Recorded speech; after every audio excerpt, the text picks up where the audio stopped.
6 minute से ज्यादा सुखदेव जी कहीं पे ठहरते नहीं थे। लेकिन यही प्रश्न बन गया कि जो 6 मिनट से ज्यादा गोदोहन काल से ज्यादा नहीं ठहरते थे, वो इतने बड़े भागवत जैसे महापुराण को कैसे सुने सीखे, ये बताइए।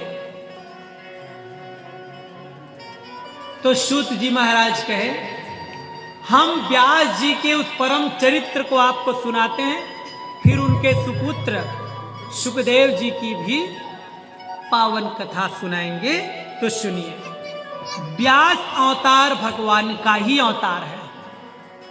24 अवतार माने गए हैं भगवान के मुख्य रूप से। उन 24 अवतारों में एक अवतार है व्यास अवतार। कौन सा अवतार? व्यास, जिन्होंने कथा की रचना की है। तो कब भगवान का व्यास अवतार हुआ? द्वापरे समनुप्राप्ते तृतीय युग पर्यये जातः पराशराद्योगी वाशव्यां कलया है। तो भगवान का व्यास अवतार द्वापर युग में होता है। तो वर्तमान जो चतुर्युगी है, इनके तीसरे युग में, अभी जो चल रहा है ना, ये वर्तमान चतुर्युगी है। मतलब चारों युग कई बार बीत चुके हैं। तो अभी जो द्वापर युग बीते ना, अभी कौन सा युग चल रहा है? कलयुग। तो अभी जो द्वापर युग बीते ना, तो उसी की चर्चा हो रही है।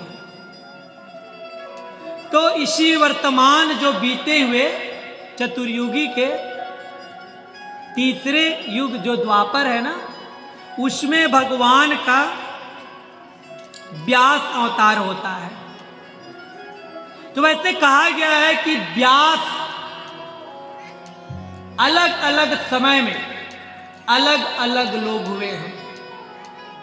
कभी इंद्र देवता व्यास बने, कभी अग्नि देवता व्यास बने, कभी सूर्य देवता व्यास बने, कभी बृहस्पति जी, कभी यम देवता, और कभी समय आने पर भगवान नारायण जी व्यास पद को संभालते हैं। तो वास्तव में व्यास क्या है? एक पद की तरह है, और व्यास रूप में आकर के भगवान स्वयं कथा की रचना करते हैं, भागवत महापुराण की। तो किस तरह से सुने। ब्रह्मा का पुत्र हुआ वशिष्ठ, वशिष्ठ से आए शक्ति, शक्ति से पराशर, और पराशर के द्वारा सत्यवती माता के गर्भ से व्यास रूप में भगवान का अवतार होता है। कथा आती है, एक समय मुनि पराशर यूं ही चलते हुए यमुना किनारे आए। जब यमुना किनारे आए तो यमुना की धारा को देख करके पराशर जी सोचे, अब उस पार जाना बड़ा मुश्किल लग रहा है। तभी वो क्या देखे, उस यमुना के दूसरे किनारे में छोर में एक केवट राज भोजन करने के लिए बैठा था। वहीं पे उनकी बेटी, जिनका नाम सत्यवती, वो भी बैठी थी। इधर से मुनि पराशर आवाज लगाए, ए भैया, ए केवटराज, इधर तो आ जाओ। केवटराज भोजन कर रहे थे ना, तो उनकी बेटी बोली, पिताजी आप यहीं अब भोजन आराम से कीजिए, मैं जाती हूँ। बेटी है लेकिन पिता की बड़ी लाडली है। जो काम एक बेटा कर सकता है वो बेटी आज पिता की हाथ बटाती है।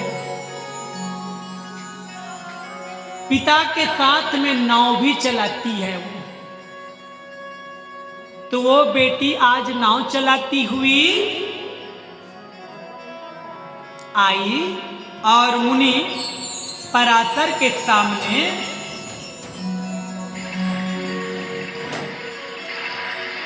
खड़ी हुई। मुनि जी बोले, मुझे यमुना के उस पार जाना है।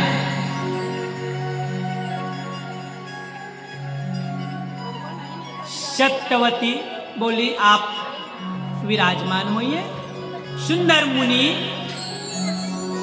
नाव में विराजमान हुए और सत्यवती नाव चलाती हुई ले जाने